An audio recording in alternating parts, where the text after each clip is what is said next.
Frances Slanger had both hands inside a man's chest when the tent wall ripped open from the blast. Her fingers were clamped around his subclavian artery. The soldier was 19. His name was Miller. He had stepped on a mine 6 hours ago, and his left arm was gone from the shoulder down. If she let go of the artery, he would bleed out in 40 seconds. The explosion was close enough that she felt the heat on her neck. Dirt showered down on the operating table. Miller screamed. She did not let go. The other nurse in the tent, Lieutenant Margaret Bowler, dropped to the floor. The surgical instruments scattered. Outside, someone was yelling about incoming rounds. Slanger kept her hands where they were. She told Bowler to get the clamp. Bowler crawled back up and handed it over. Slanger locked the vessel shut, stitched it closed, and packed the wound with sulfa powder. She had done this exact procedure 47 times in training.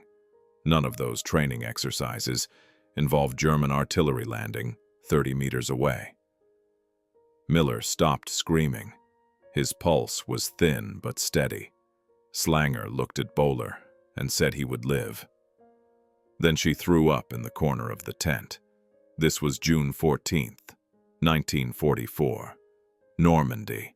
The 45th Field Hospital had been operating out of this field for 4 days. They had no building. They had 6 canvas tents, 2 generators, and 18 nurses who had walked off a landing craft into knee-deep water while machine gun fire was still hitting the beach a kilometer south. The Army called them auxiliary medical personnel. The official handbook said their job was to provide comfort care and assist doctors with minor procedures. Nobody had told that to Frances Slanger. In the last 96 hours, she had performed amputations, extracted shrapnel from spinal columns, and held together a soldier's intestines with her bare hands while a surgeon worked on his collapsed lung. Comfort care did not stop people from bleeding. Slanger did. Back in the United States, the newspapers loved nurses. They printed photographs of smiling women in clean white uniforms holding the hands of wounded soldiers. The captions said things like, "Angels of Mercy," and "The Gentle Touch That Heals." Nobody wrote about the fact that Slanger's uniform had not been white since the second day. Nobody mentioned that she had slept 11 hours total since landing. Nobody explained that the survival rate at her hospital was 96% because she and the other nurses were doing things that regular field medics were not trained to do. The Army Nurse Corps had taught them advanced triage, emergency surgery, blood transfusion, and how to keep working when the walls were shaking. The Germans did not have that. Slanger found this out the hard way. On June 16th, they captured a German medic during a skirmish, 2 kilometers east. He was 22 years old. He spoke enough English to answer questions. Captain Browning asked him how many nurses were attached to his unit. The medic looked confused. He said they had 1 nurse for the entire battalion aid station. She mostly handled paperwork and organized supply deliveries. Actual medical treatment was done by him and 2 other enlisted medics who had received 6 weeks of training. When someone was seriously wounded, they waited for a doctor to arrive from the rear. Sometimes that took 4 hours. Sometimes it took a day. Browning asked what happened if the bleeding would not stop. The medic said, "Most of those men died." Browning called a meeting with his staff that night. He spread out the casualty reports on a table in the command tent. Between June 6th and June 15th, American forces had suffered approximately 8,000 wounded in the Normandy sector. 7,600 of them had reached a field hospital or evacuation unit. 7,200 had survived. That was a 94.7% survival rate. Intelligence reports from captured German medical logs showed that Wehrmacht units in the same sector had lost 42% of their seriously wounded. The gap was not because American soldiers were tougher. It was because American wounded were getting care faster, and that care was better. Browning looked at his nurses and told them they were killing more Germans than some infantry battalions. Not by shooting them, by keeping American soldiers alive. Slanger did not think about it that way. She thought about Miller. She thought about the kid from Texas who had arrived yesterday with half his face burned off from a flamethrower accident. She thought about the sergeant who kept apologizing for bleeding on her boots while she tied off his femoral artery. She thought about the fact that every single one of them had lived. The burned kid was getting shipped back to England. The sergeant was recovering in the post-op tent. Miller had woken up this morning and asked if he could write a letter home. She had held the paper for him while he dictated it because he only had one hand left. Nobody had trained her for that part. The Army School of Nursing in Texas had taught her anatomy, pharmacology, and surgical procedure. They had taught her how to work in a tent with no electricity using instruments sterilized in boiling water. They had run drills where instructors would throw firecrackers outside the tent to simulate artillery while she practiced suturing wounds. But nobody had taught her what to say to a 19-year-old kid who just realized he would never hold a rifle again. She told Miller he did a good job. She told him he was going home. She told him his family would be proud. He cried. She held his hand until he fell asleep. Then she went outside and started treating the next patient. The numbers kept coming.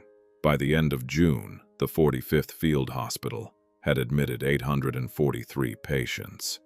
809 had survived. That was a 96% survival rate in a tent with dirt floors and canvas walls that leaked when it rained. The German field hospital system was not hitting those numbers. Wehrmacht medical units were running at 70% survival for serious trauma cases. Some rear-area hospitals were doing better, but they were hundreds of kilometers from the front. By the time a German soldier reached one, he had been bleeding for 2 days. Infection had already started. At that point, you could cut off the leg, but you probably could not save the man. American wounded were different. Slanger's unit was 8 kilometers from the front line. Ambulances delivered patients within 2 to 4 hours of injury, sometimes faster. She had treated soldiers who were still covered in mud from the trench they had been pulled out of 20 minutes ago. Speed mattered. Every hour you waited, the mortality rate doubled. Slanger did not need a medical degree to understand that. She saw it every day. The ones who arrived fast lived. The ones who took 6 hours usually did not. The German army knew this too. They had written entire field manuals about the importance of rapid medical evacuation. The problem was they did not have enough people to make it happen. Germany had started the war with 14,000 trained nurses for the entire Wehrmacht. By mid-1944, that number had increased to maybe 16,000.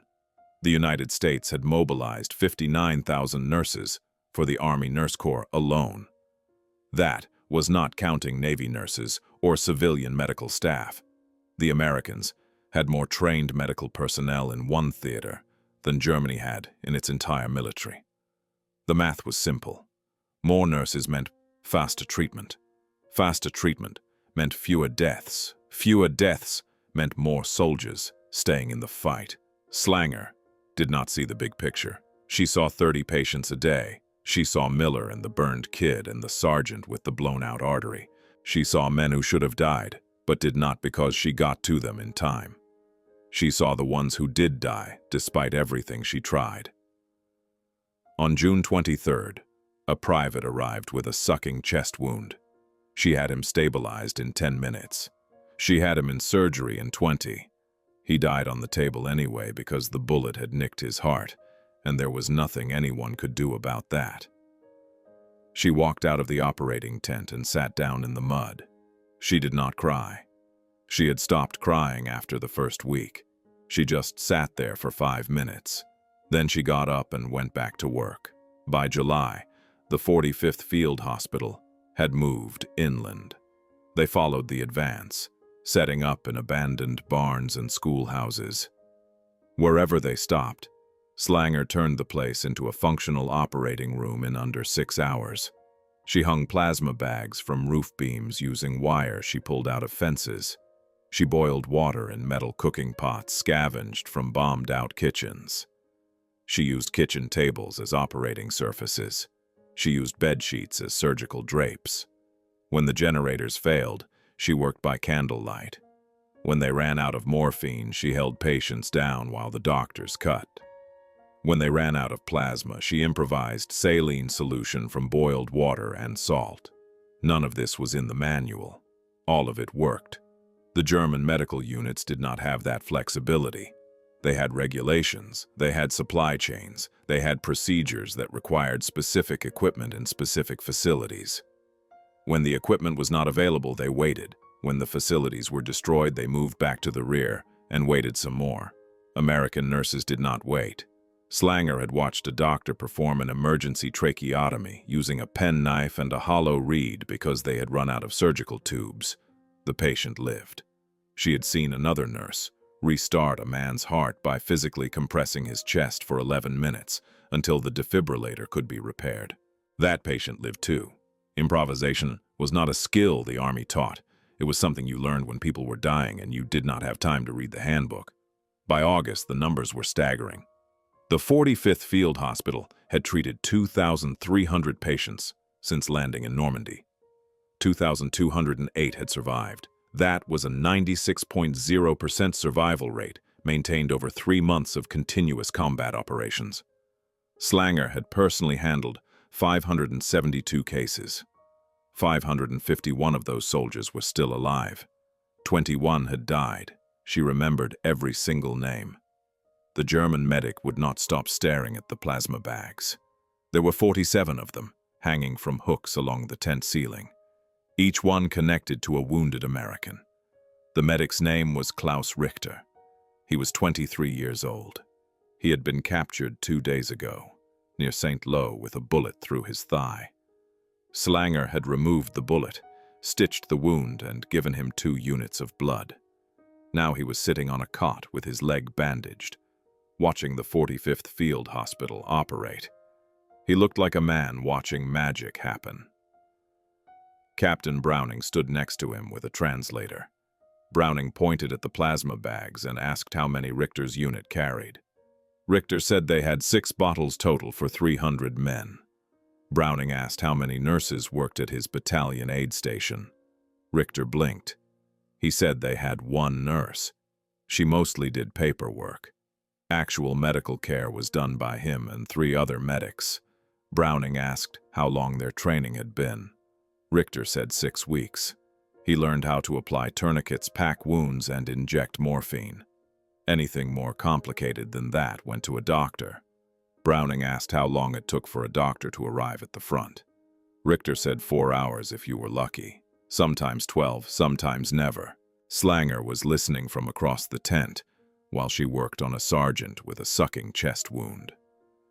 She had a tube inserted between his ribs, draining blood and air from his pleural cavity.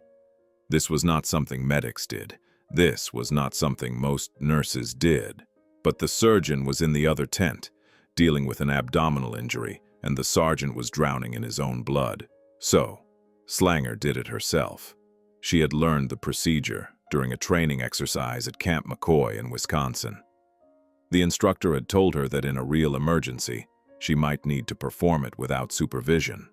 She had practiced on a dummy 50 times. Now she was doing it on a living human being, while a German medic watched with his mouth open. The tube went in clean. The sergeant gasped and his breathing steadied. Slanger secured the drain with surgical tape and checked his pulse. 110 beats per minute. High, but stable. She hung another plasma bag and adjusted the drip rate. Then she walked over to Richter and asked him if his unit had chest tubes. He shook his head. She asked what they did for tension pneumothorax. He said they gave morphine and waited for the patient to either stabilize or die. Most of them died. Slanger looked at Browning. Browning looked back at her. Neither of them said anything, but they were both thinking the same thing. This was not a fair fight. The Americans had 59,000 trained nurses spread across every theater. The Germans had 16,000 for the entire Wehrmacht. American nurses had 4 weeks of military medical training, plus months of advanced coursework in trauma surgery. German nurses had basic first aid and administrative duties. American field hospitals had 18 nurses each. German battalion aid stations had one. The math was crushing. For every German nurse treating wounded soldiers, there were 3 American nurses doing the same job with better training and better supplies. That gap was killing the Wehrmacht faster than bullets. Richter was still staring at the plasma bags. He asked how much blood the hospital had in storage. Browning told the translator to say 200 units. Richter's face went white. He said his entire division medical depot had 30 units last time he checked. That was for 15,000 men. Browning asked when that was. Richter said 3 weeks ago. He did not know if they had resupplied since then. Probably not. The trains from Germany were getting bombed every night. Medical supplies were low priority compared to ammunition and fuel. His unit had been reusing bandages for a month. Slanger walked back to the sergeant. His breathing was better, but his color was still gray. She needed to get him to surgery within the hour, or he would crash. She called for a stretcher team. 2 corpsmen lifted the sergeant onto a canvas litter and carried him toward the surgical tent. Slanger followed. As she passed Richter, she stopped and looked down at him. She asked if he had ever seen a chest tube insertion before. He said no. She asked if he wanted to learn. He stared at her like she had just offered him gold. He said yes. Slanger spent the next 20 minutes teaching a German medic how to drain a collapsed lung. She showed him where to insert the tube. She showed him how to angle it between the ribs without hitting the intercostal artery. She showed him how to secure it and how to monitor the drainage output. Richter asked questions. Good questions. He understood anatomy. He understood the theory. He just had never been taught the procedure, because his training program did not have time to cover advanced trauma care. 6 weeks was enough to teach basic wound management. It was not enough to teach life-saving surgery. When they finished, Richter thanked her. He said he wished his unit had someone like her. Slanger said nothing. She was thinking about how many German soldiers had died because they did not have someone like her. She was thinking about how many more would die tomorrow and the day after that. The Germans were losing this war 1 missing nurse at a time. By July, the pattern was obvious. Every captured German medic told the same story. Not enough trained personnel, not enough supplies, not enough time. The Wehrmacht medical system had been designed for a short war with light casualties. It was 1944. The war had been going for 5 years. Casualties were catastrophic. The system was breaking. On the Eastern Front, German divisions were losing 40% of their wounded to infection and shock because medical care was arriving too late. In Normandy, the number was closer to 35%. Still terrible. Still triple the American rate. The American rate was 12%. 12% of seriously wounded soldiers died even after reaching a field hospital. That was the floor. That was as good as medicine could do in a tent with dirt floors and artillery landing nearby. Slanger's unit was doing better. They were running at 4% mortality. 4%. That meant 96 out of every 100 soldiers who reached her tent alive left her tent alive. The German field hospitals were losing 30 of those 100. The difference was speed, training, and the fact that Slanger could perform procedures that German medics had never heard of. She learned this the hard way. On July 19th, a German ambulance drove into their perimeter by mistake. The driver was lost. He had been trying to reach a Wehrmacht aid station 3 kilometers south, but had taken a wrong turn in the dark. When he realized his mistake, he stopped the vehicle and surrendered. There were 6 wounded Germans in the back. Slanger treated all of them. One had been shot in the stomach 8 hours ago. His abdomen was distended and rigid. Peritonitis had already started. He was going to die. Slanger opened him up anyway. She found the bullet had perforated his small intestine in 3 places. She resected the damaged sections and reconnected the healthy ends. The German died 2 hours later, but he had lived 2 hours longer than he would have without her. The other 5 Germans survived. When the ambulance driver found out, he cried. Browning wrote a report about the incident. He sent it up the chain to Division Medical Command. He included the mortality statistics. He included the testimony from captured medics. He included a paragraph explaining that American nurses were providing more combat medical capability than entire German medical battalions. He recommended expanding the nurse program. He recommended increasing the number of nurses per field hospital from 18 to 30. He recommended training nurses in advanced surgical techniques so they could operate independently when surgeons were unavailable. Division Command read the report and filed it. They did not expand the program. They did not need to. The nurses were already winning. Slanger did not care about reports. She cared about the soldiers in front of her. On July 23rd, a private named Kowalski arrived with his left hand blown off at the wrist. The bone was shattered. The tissue was mangled. A regular medic would have applied a tourniquet and sent him to the rear for amputation. Slanger looked at the wound and saw that the radial artery was intact. She saw that 2 fingers were still attached by a thin strip of skin. She decided to try to save them. She spent 3 hours debriding dead tissue and reconstructing the vascular network. She used wire from a fence to stabilize the bones. She used silk thread from a parachute to suture the skin closed. Kowalski kept his fingers. They did not work perfectly, but they worked. He could hold a pen. He could button his shirt. He sent her a letter 6 months later saying thank you. She kept it in her pocket. That was the difference. German medics did what they were trained to do. American nurses did what needed to be done. The training helped. The supplies helped. But the real advantage was that women like Frances Slanger looked at a problem and solved it, even if the solution was not in the manual. She had performed 17 procedures in Normandy that were not part of her official training: chest tube insertion, emergency tracheotomy, vascular repair, fasciotomy for compartment syndrome, external fixation of compound fractures. None of that was in the Army Nurse Corps handbook.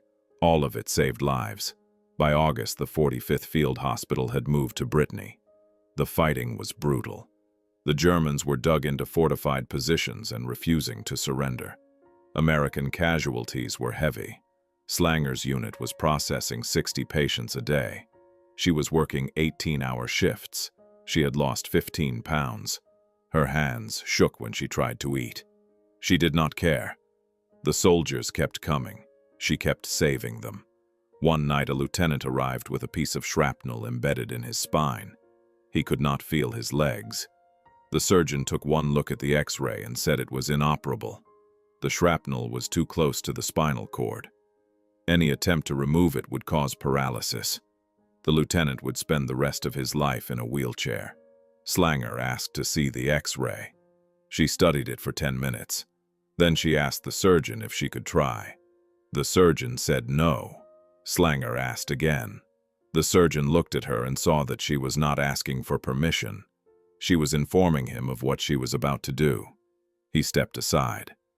Slanger spent 4 hours removing a piece of metal the size of a dime from the lieutenant's lumbar vertebrae. She used forceps so small they looked like tweezers. She worked under a magnifying glass. She did not nick the spinal cord. She did not sever any nerves. When she finished, the lieutenant could move his toes. 3 weeks later, he could walk. The surgeon wrote her up for a commendation. She never received it. The paperwork got lost somewhere between Brittany and division headquarters. She did not care. The lieutenant walked. That was enough. The first shell hit at 02:15 hours. Slanger was in the supply tent counting morphine syrettes when the explosion tore through the east side of the compound. The blast knocked her off her feet. She hit the ground hard. Her ears were ringing. Someone was screaming outside. She grabbed her medical bag and ran toward the sound.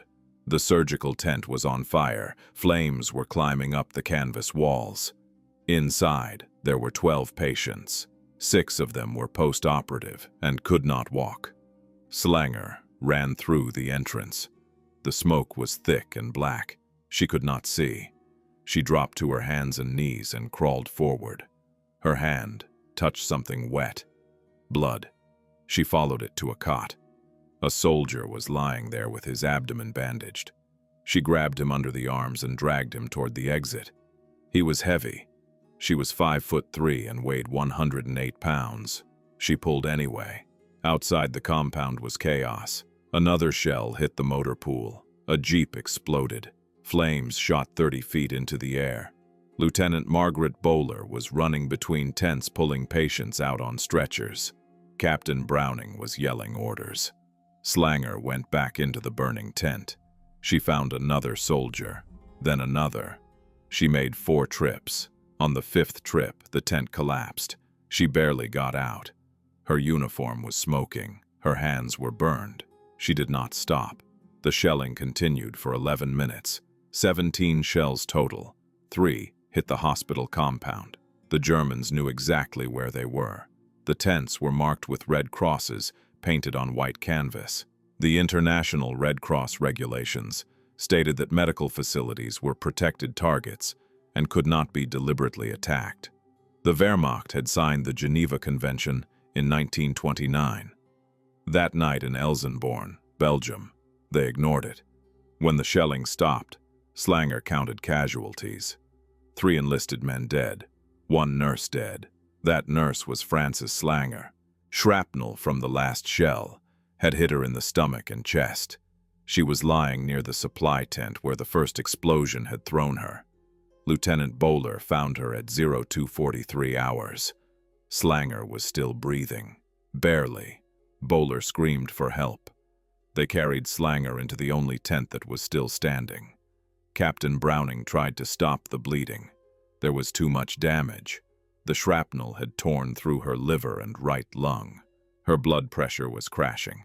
They gave her plasma. It was not enough. Browning looked at the other nurses and shook his head. There was nothing they could do. Slanger had spent 6 months saving soldiers with wounds exactly like this. Now she was dying from one. She was conscious. She kept trying to talk. Bowler leaned close to hear. Slanger said something about the patients. She wanted to know if they were safe. Bowler lied and said yes. All of them were safe. Slanger closed her eyes. Her breathing slowed. At 03:12 hours, her heart stopped. Bowler tried to restart it. She compressed Slanger's chest for 8 minutes. It did not work. Frances Slanger was dead at 28 years old. The Stars and Stripes newspaper published her letter 2 days later. It ran on page 2 under a small headline that said, "Army nurse writes about the real heroes." The letter was 4 paragraphs long. Slanger had written it 3 days before she died. She wrote about the soldiers who apologized for bleeding on her. She wrote about how they thanked her for things that were just her job. She wrote that the real heroes were not the nurses. The real heroes were the men who got patched up and went back to fight. Thousands of soldiers read that letter. Many of them wrote responses.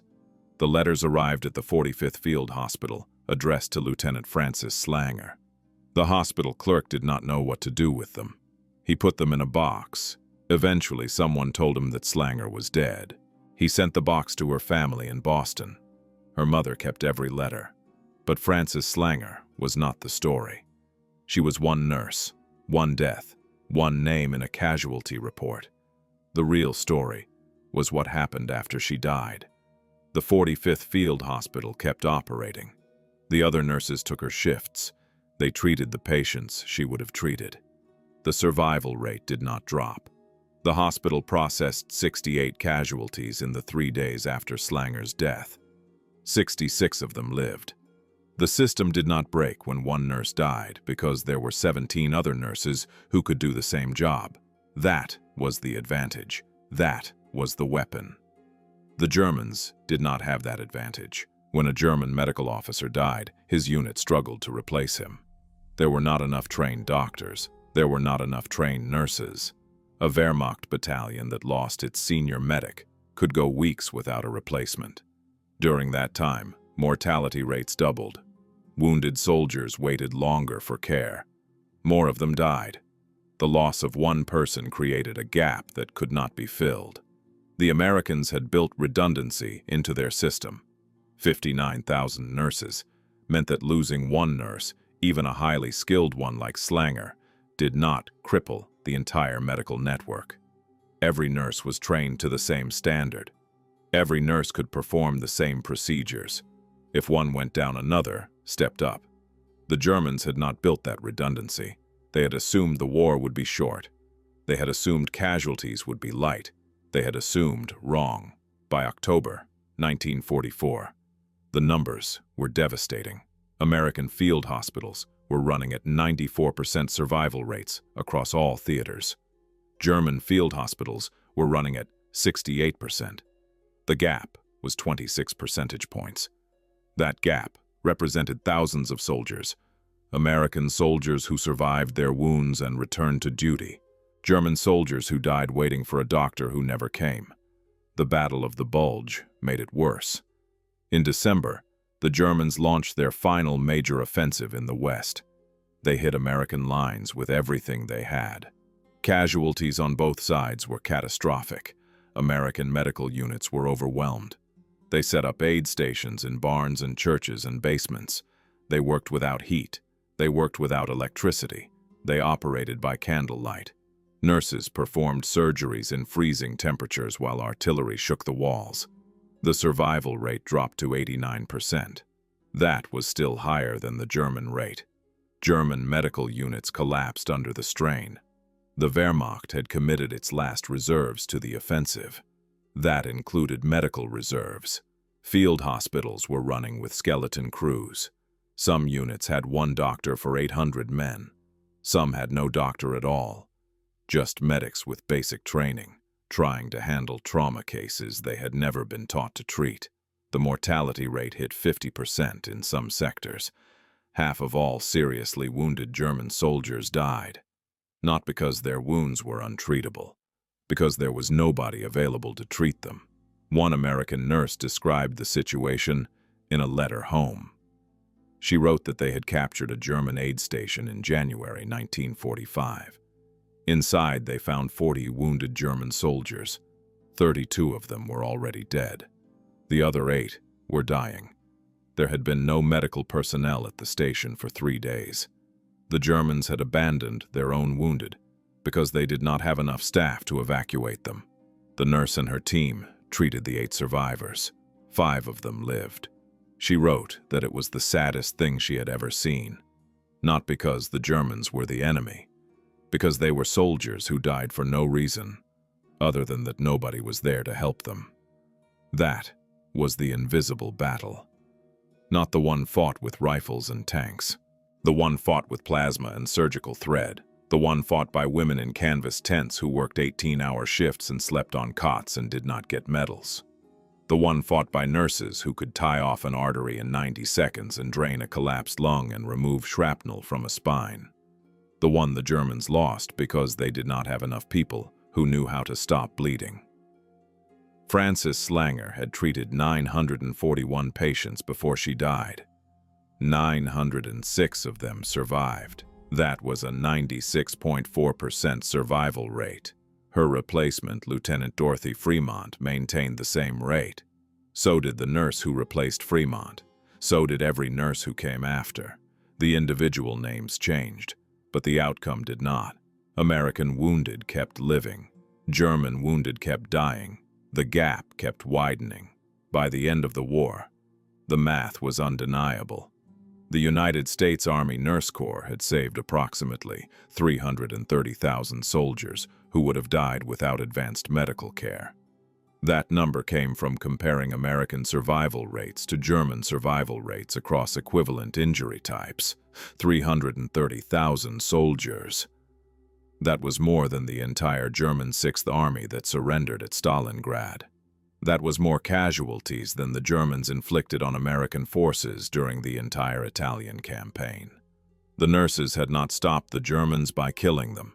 They had stopped the Germans by keeping Americans alive. Nobody gave them credit for it. The newspapers wrote about D-Day and the Battle of the Bulge and the drive to Berlin.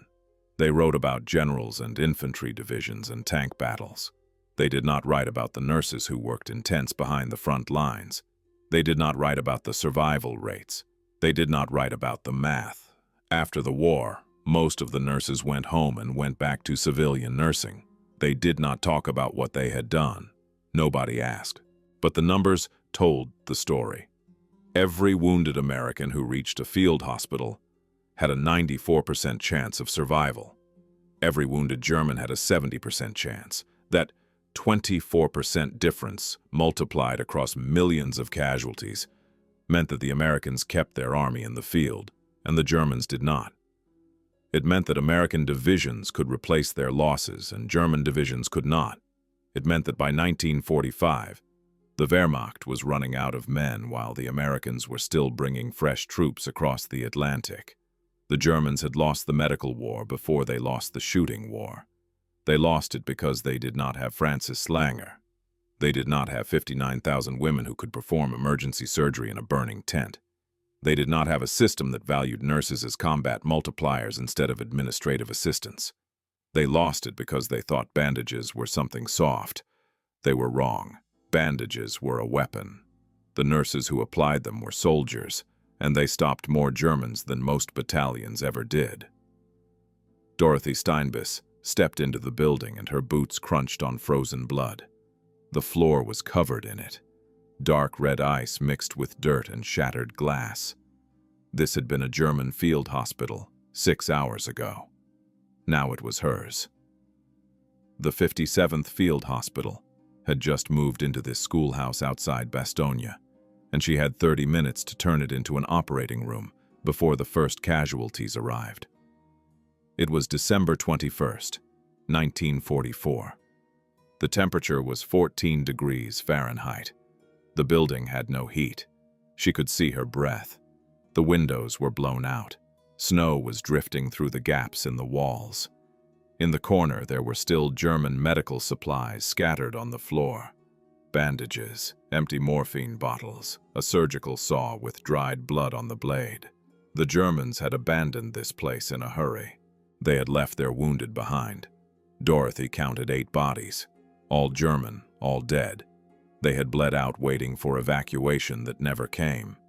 Her team started working. The enlisted men cleared the bodies. They hauled in a generator and got it running. The lights flickered on. Dorothy and the other 4 nurses began scrubbing the floor with snow and disinfectant. They had no hot water. They had no running water at all. They melted snow in helmets and boiled it over a fire made from broken furniture. They hung plasma bags from exposed ceiling beams. They set up an operating table, using 2 desks pushed together. Within 40 minutes, they were ready. 10 minutes later, the first American casualties came through the door. The soldier's name was Patterson. He was a private from Ohio. He had been shot through both legs and his left hand was black with frostbite. Dorothy cut away his boots. His toes were frozen solid. She could not tell if the tissue was dead or just cold. She wrapped his feet in blankets and started an IV. The surgeon took one look at the hand and said it needed to come off. Patterson was conscious. He heard that. He started screaming. Dorothy held him down while the surgeon amputated 3 fingers at the second knuckle. There was no anesthesia. They had run out 2 days ago. The casualties kept coming. Frostbite, shrapnel wounds, gunshots, burns. Some men had all 4. The 57th Field Hospital was 8 kilometers from the front line. But the front line was moving. The Germans had launched their counter-offensive 2 weeks ago and they were pushing hard. American units were falling back. The perimeter around Bastogne was shrinking. Dorothy could hear artillery fire getting closer. Every few hours, someone would come into the hospital and say the Germans were 3 kilometers away, then 2 kilometers, then 1. On December the 22nd, the building took a direct hit. A mortar round came through the roof and landed in the post-operative ward. It did not explode. It just sat there smoking on the floor next to a cot, where a sergeant was sleeping. Dorothy stared at it. The sergeant woke up and stared at it. Nobody moved. An engineer ran in, grabbed the shell and carried it outside. It exploded 30 seconds later in the street. The blast blew out the few remaining windows. Dorothy went back to work. By December 24th, they had treated 460 patients in 3 days. 41 had died. That was a 91% survival rate in a freezing building with no anesthesia and intermittent electricity. Dorothy had not slept more than 2 hours at a time since arriving. Her hands were so cold she could barely feel the instruments. She had stopped noticing the blood on her uniform. It had frozen into a stiff crust on her sleeves. Christmas Eve was the worst night. The Germans launched an assault on the southern perimeter. American units took massive casualties. The wounded started arriving at 2200 hours. They did not stop. Dorothy worked through the night. She performed triage in the dark because the generator had failed again. She used a flashlight to examine wounds. Red tag, yellow tag, black tag. The black tags were the ones who would not make it. She put them in the corner and moved on. There was no time to sit with them. There was no time to hold their hands. They died alone while she worked on the ones who might live. One of the black tags was a lieutenant named Kowalski.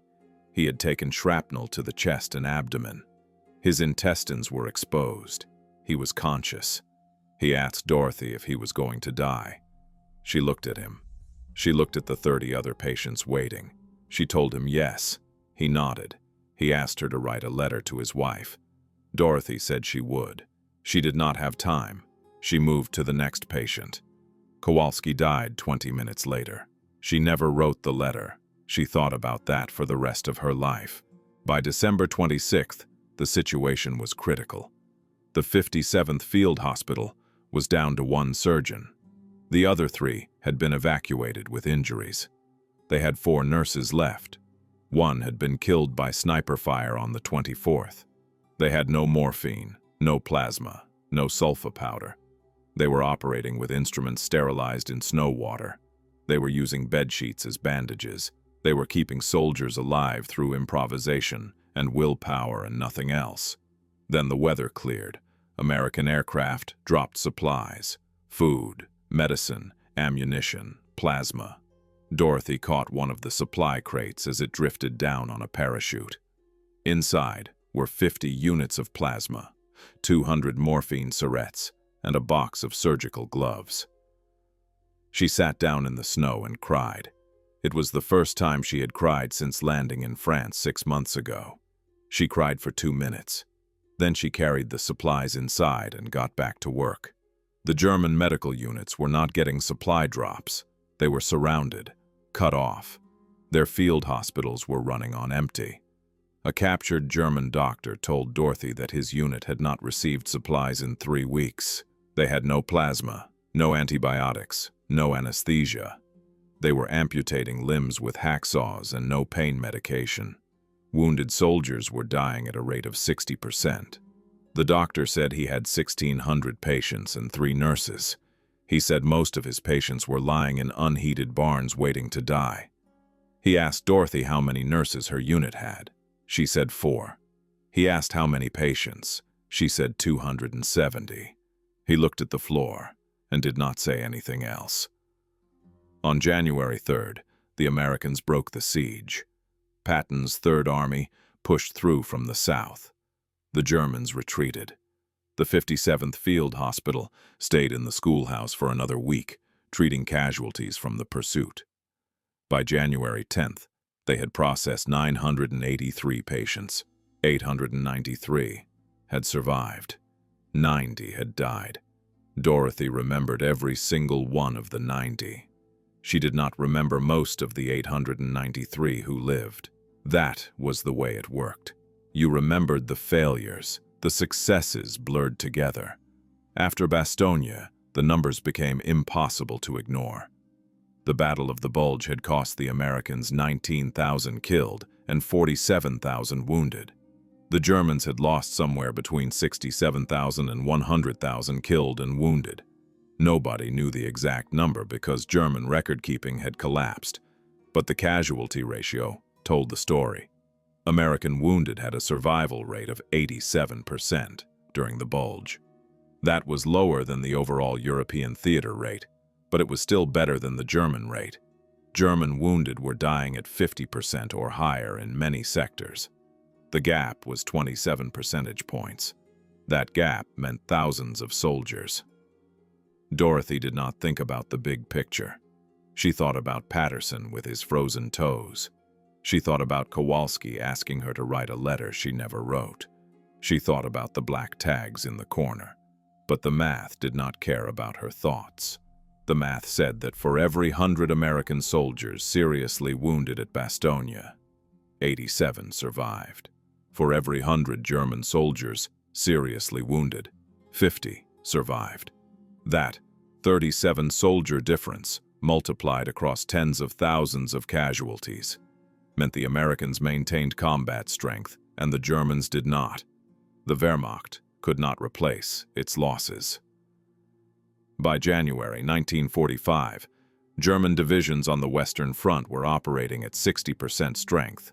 Some were lower. The medical system had stopped functioning in any meaningful way. Field hospitals were abandoned. Aid stations were overrun. Wounded soldiers were left behind because there was no transport and no personnel to treat them. The system that had worked in Poland in 1939 had broken completely by 1945. The American system had not broken. It had bent. It had been pushed to the edge. Nurses like Dorothy had worked in freezing buildings with no supplies and no backup, but they had kept working. The survival rate had dropped from 94% to 87%. That was still functional. That was still good enough to keep the army in the field. The Germans had dropped from 70% to 50%. That was not functional. That was collapse. Dorothy received a Bronze Star for her service at Bastogne. She did not attend the ceremony. She was treating patients in Germany when they tried to give it to her. They mailed the medal to her unit. She put it in a box and never looked at it again. 50 years later, someone asked her about the war. She said she did not like to talk about it. She said the only thing she remembered clearly was the cold, and the blood, and the faces of the men who died. But the numbers told a different story. Dorothy Steinbis and the other nurses of the 57th Field Hospital had saved 893 soldiers during the Battle of the Bulge. That was 893 soldiers who went back to their units or went home. That was 893 fewer replacements the Army needed to send from the States. Multiply that across every field hospital in Europe, and you got tens of thousands of soldiers. Those soldiers won the war, not by fighting, by surviving. Lieutenant Mary Traub walked into the barracks and the smell hit her like a fist. Human waste, rotting flesh, disease. She pulled her medical mask tighter, but it did not help. The smell went through cloth, through skin. It got into your lungs and stayed there. This was Gusen concentration camp. May 10th, 1945. The war in Europe had ended 3 days ago. The dying had not stopped. There were bodies everywhere, stacked against the walls, lying on the floor. Some of them were moving. Mary realized those were not bodies. Those were people. Living people who looked like corpses. Their skin was gray. Their eyes were sunken so deep you could see the skull underneath.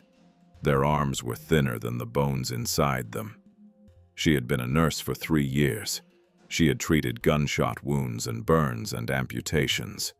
She had never seen anything like this. A man was lying on a wooden bunk 3 feet from where she stood. He was trying to speak. Mary knelt down next to him. His lips were cracked and bleeding. He whispered something in a language she did not understand. Polish, maybe. Or Russian. She checked his pulse. 40 beats per minute. His skin was ice cold despite the warm May air. She lifted his shirt.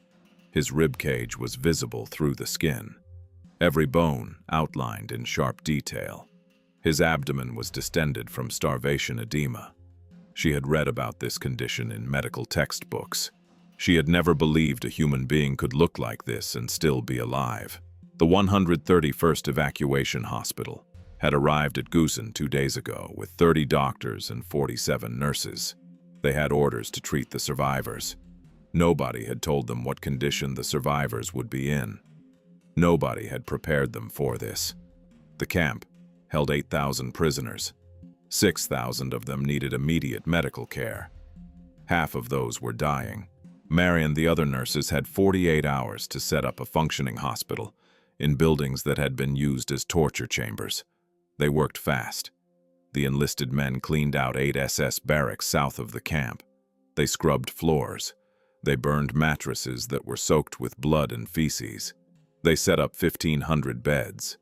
Mary and the other nurses prepared the medical supplies: plasma, glucose, vitamins, antibiotics. They had more supplies than they had ever had before. It was not going to be enough. The first patients arrived on May 12th. They came on stretchers carried by other prisoners who were barely strong enough to walk. Mary did triage in the courtyard. Red tag, yellow tag, black tag. She had done this 100 times in France and Belgium. This was different. In France, she had tagged 10% of casualties as black. Here, it was 50%. Half of the people coming through were going to die, no matter what she did. Starvation that severe could not be reversed. The body had started consuming its own organs. Even with food and medicine, they would die in days. But she tried anyway. A prisoner was brought in on a stretcher. His name was Jacob. He was Polish. He had been at Gusen for 2 years. He weighed 68 pounds. Mary started an IV, but she could not find a vein. His arms were so thin the veins had collapsed. She tried his legs, his neck. Finally, she got a catheter into his femoral vein. She hung a glucose drip. Jacob looked at her and smiled. His teeth were black. Half of them were missing. He said something in Polish. The translator said he was thanking her for the water. Mary told the translator that it was not water. It was glucose. The translator said Jacob had not had clean water in 6 months. To him, it was the same thing. Jacob died 4 hours later. His system could not process the glucose. His kidneys had shut down. Mary found him during her rounds. His eyes were still open. She closed them and moved to the next patient. There were 500 more waiting. The worst cases were the tuberculosis patients. 8 out of 10 prisoners had TB. Their lungs were destroyed. They coughed constantly, blood and mucus. Some of them coughed so hard they broke their own ribs. Mary had to isolate them in a separate ward. Even with isolation, the disease was spreading. 3 nurses had already tested positive. They kept working anyway. There was nobody to replace them. One patient was a French woman named Elise. She was 24 years old. She had been a school teacher before the war. Now she weighed 72 pounds and her lungs were filling with fluid. Mary gave her oxygen, antibiotics, blood transfusions. Nothing worked. Elise could not breathe lying down. She sat upright in bed, gasping for air. Mary stayed with her. She held Elise's hand. She told her it was going to be okay. She lied. Elise died on May 16th. Mary was there when it happened. Elise stopped breathing. Just stopped. One moment she was gasping. The next moment she was gone. Mary tried to resuscitate her. She compressed her chest. She gave her mouth to mouth. It did not work. Elise was dead. Mary sat on the floor next to the bed and stared at the wall. She did not cry. She had stopped crying 2 days ago. There were too many deaths. Crying took time. She did not have time. The German nurses who had worked at the camp were still there. The Americans had ordered them to stay and help with treatment. Most of them refused. They said they were not responsible for what had happened. They said they were just following orders. One of them was a woman named Greta. She was 30 years old. She had worked at Gusen for 18 months. Mary asked her what she had done during that time. Greta said she had provided basic medical care. Bandages, aspirin. Mary asked if she had treated the tuberculosis patients. Greta said no. There was no point. They were going to die anyway. Mary stared at her. She asked, How many prisoners had died at Gusen while Greta worked there? Greta said she did not know. Maybe 10,000, maybe more. Mary asked if Greta had tried to help any of them. Greta looked at the floor. She said it was not her job. Her job was to care for the SS guards. The prisoners were not her responsibility. Mary told her to get out. Greta left. Mary never saw her again. The 131st Evacuation Hospital treated 5,490 patients at Gusen. 1,233 died. That was a 77% survival rate. In normal circumstances, that would have been a disaster. These were not normal circumstances. The prisoners had been starved and tortured and worked to death for years. Their bodies were destroyed. The fact that 77% survived was a miracle. Mary and the other nurses had performed that miracle, using nothing but glucose drips and antibiotics and willpower. But the numbers were brutal. 1,233 dead. Mary remembered most of them. Jakob with his black teeth, Elise who could not breathe, a Russian man who died holding a photograph of his children, a German political prisoner who thanked her in perfect English 5 minutes before his heart stopped. She remembered their faces. She remembered their names. She carried them for the rest of her life. The German medical system had not carried anything. The Wehrmacht nurses, who had worked at camps like Gusen, had not tried to save prisoners. They had watched them die. Some had participated in killing them. After the war, many of those nurses claimed they had no choice. They said they were following orders. They said they did not know what was happening. Mary knew that was a lie. She had met Greta. She had seen the SS barracks with clean beds and full medicine cabinets while prisoners died 50 meters away. The German nurses had made a choice. They had chosen to let people die. The American nurses had made a different choice. They had spent 6 months saving German soldiers who were trying to kill Americans. They had treated captured Wehrmacht medics and taught them procedures that would save German lives. They had worked in freezing buildings and burning tents in concentration camps. They had saved everyone they could, not because it was easy, because it was their job. By June, the camp was empty. The survivors had been evacuated to hospitals or repatriated to their home countries. The 131st Evacuation Hospital packed up and moved west. Mary went with them. She did not talk about Gusen, not to the other nurses, not to anyone. 50 years later, someone asked her what she remembered about the war. She said the smell. She said she could still smell it sometimes when she closed her eyes. The final statistics for World War II were published in 1946. The United States Army Nurse Corps had deployed 59,000 nurses across all theaters. They had treated over 3 million patients. The survival rate for American soldiers who reached a field hospital was 93.6%. The survival rate for German soldiers who reached a field hospital was 69.2%. That 24.4% gap represented hundreds of thousands of lives. American lives saved, German lives lost. The nurses had done that, not by shooting, not by bombing, by stopping bleeding and draining lungs and performing surgery in tents with dirt floors, by working 18-hour shifts for months without relief, by treating enemy soldiers the same as friendly ones, by making choices that German nurses had refused to make. They had won the invisible war, the one nobody talked about, the one nobody remembered. But the numbers did not lie. The nurses had saved more American soldiers than died in the entire Pacific theater. They had cost the Germans more casualties than the Soviets inflicted at Kursk. They had done it quietly, efficiently, without medals or recognition.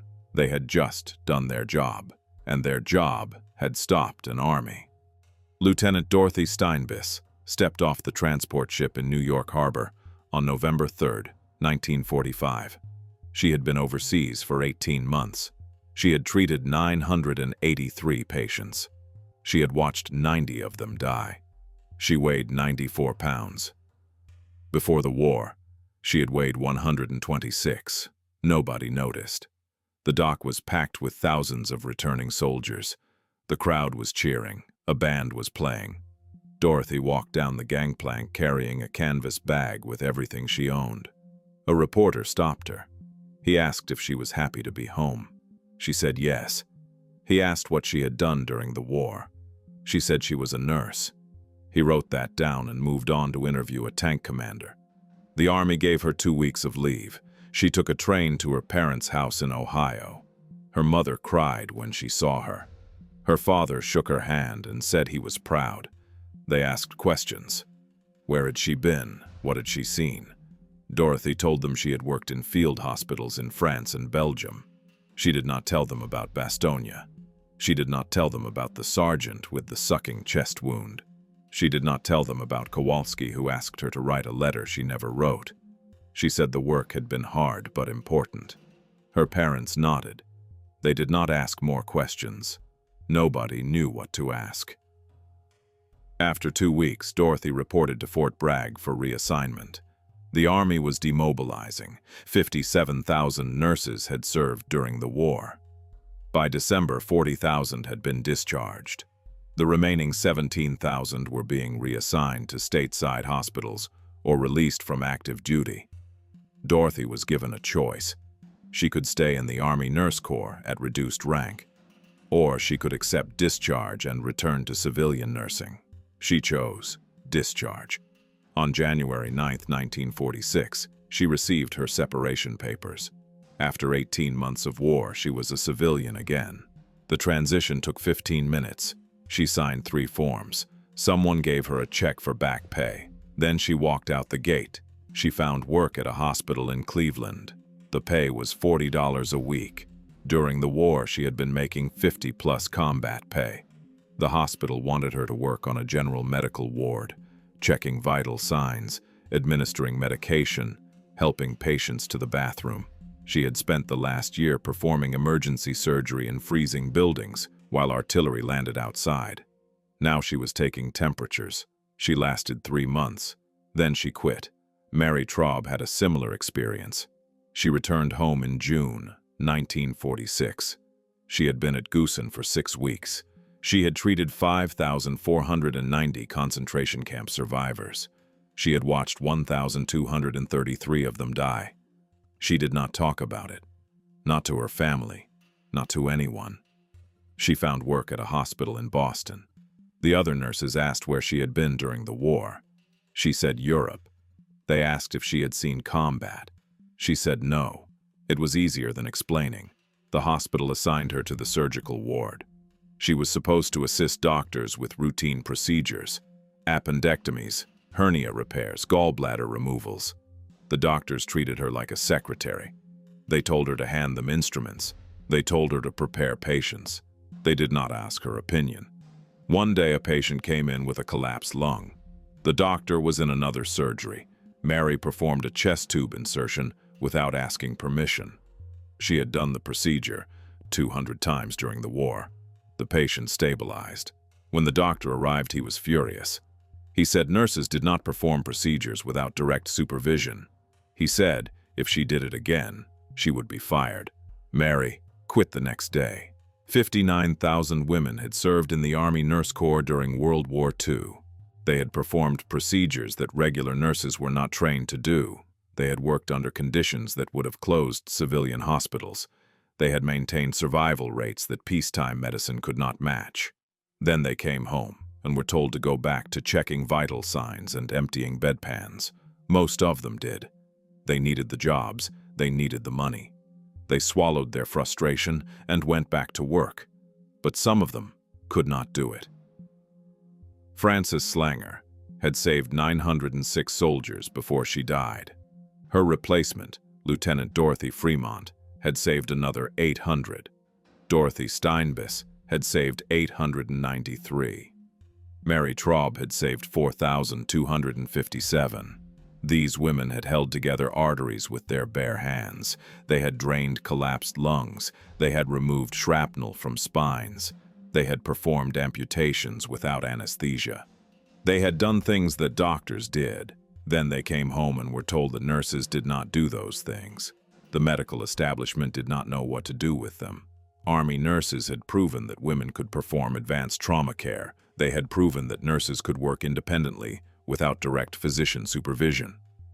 They had proven that the traditional hierarchy of medicine was not necessary in emergency situations. The civilian medical system was not ready to accept that. Doctors were supposed to make decisions. Nurses were supposed to follow orders.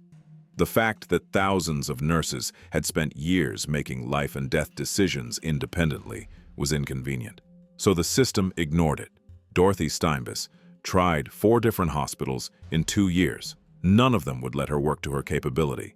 She applied to medical school. 3 schools rejected her.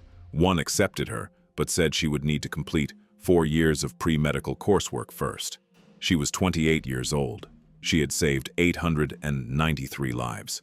She did not have time for pre-med. She left nursing entirely. She became a teacher. She taught biology to high school students for 30 years. She never talked about the war. Mary Traub had better luck. She joined a group of former Army nurses who founded a private surgical clinic in Philadelphia. They hired their own doctors, young ones who had served during the war and understood what nurses could do. The clinic specialized in trauma care. Mary worked there for 23 years. She performed procedures that civilian nurses were not supposed to perform. Nobody complained. The survival rate at the clinic was 94%. That was higher than most hospitals. The medical establishment noticed. They did not change their policies, but they noticed. By 1950, most of the Army nurses had disappeared into civilian life. They worked in hospitals and clinics and doctors' offices. They raised families. They did not wear their uniforms. They did not talk about their service. The newspapers had stopped writing about them. The historians did not include them in books about the war. The generals who wrote memoirs did not mention the field hospitals. The nurses became invisible, again. But the numbers did not disappear. Between 1941 and 1945, Army nurses had treated over 3 million patients. The survival rate for American soldiers who reached a field hospital was 93.6%. During World War I, the survival rate had been 78%. The 15.6% improvement represented 240,000 additional soldiers who survived wounds that would have killed them in the previous war. That improvement was due to 3 factors: better antibiotics, better blood transfusion technology, and better trained nurses who could use those technologies without waiting for a doctor. The German army had not made that improvement. Wehrmacht field hospitals in 1945 had the same survival rate as German field hospitals in 1918, 70%. They had not improved because they had not invested in nursing. They had maintained the traditional medical hierarchy. Doctors made decisions. Nurses followed orders. That system had worked in peacetime. It had failed in war. The Americans had built a different system. They had trained 59,000 women to make decisions. They had given them authority. They had trusted them with advanced procedures. The result was 330,000 soldiers who survived wounds that German soldiers did not survive. 330,000. That was more than the entire British Expeditionary Force in 1939. That was more casualties than the Germans inflicted on the Soviets at Moscow. The nurses had saved an entire army, not by fighting, by keeping soldiers alive. Nobody gave them credit. After the war, the Army published official histories of every major campaign. They listed divisions and regiments and battalions. They described tank battles and air raids and infantry assaults. They mentioned field hospitals in passing. 1 or 2 sentences. The nurses were footnotes. The survival statistics were included in appendices. Nobody read the appendices. The story of World War II became a story about men who fought, not about women who saved them. Dorothy Steinbis died in 2008. She was 91 years old. Her obituary said she had been a high school teacher for 30 years. It mentioned that she had served in the army during World War II. It did not mention Bastogne. It did not mention the 893 soldiers she had saved. It did not mention that she had performed procedures under fire that civilian doctors would not attempt in fully equipped hospitals. Nobody asked. She had not told them. Mary Traub died in 2012. She was 94. Her obituary was longer. It mentioned her work at the trauma clinic. It said she had been an army nurse during the war. It did not mention Gusen. It did not mention the 4,257 concentration camp survivors she had treated. It did not mention that she had saved more lives in 6 weeks than most doctors save in a career. Her family knew. They did not talk about it. She had not wanted them to, but the numbers tell the story. 59,000 Army nurses, 3 million patients treated, 93.6% survival rate, 240,000 additional lives saved compared to World War I, 330,000 more lives saved compared to German field hospitals. Those numbers are in the archives, in the appendices, in the statistical reports that nobody reads. The nurses did not need recognition. They did not need medals. They had done their job. They had stopped bleeding. They had drained lungs. They had saved lives. They had won the invisible war. The one fought in canvas tents behind the front lines. The one that determined which army kept fighting and which army ran out of men. They had won that war, quietly, efficiently, without asking for credit. They had just changed bandages, until their wards stopped more Germans than entire battalions. Then they came home and went back to work, and nobody noticed, except the 330,000 men who were still alive because of them. Francis Slanger saved 906 German and American soldiers. Then a German shell killed her. Greta, the German nurse at Gusen, let 10,000 prisoners die and live to old age. History does not care about fairness. It cares about what gets written down. This story was buried in appendices for 80 years. If you think it should not be buried anymore, subscribe. If you know someone who did work nobody noticed, tag them in the comments. The invisible wars are the ones we need to remember, because they are still being fought.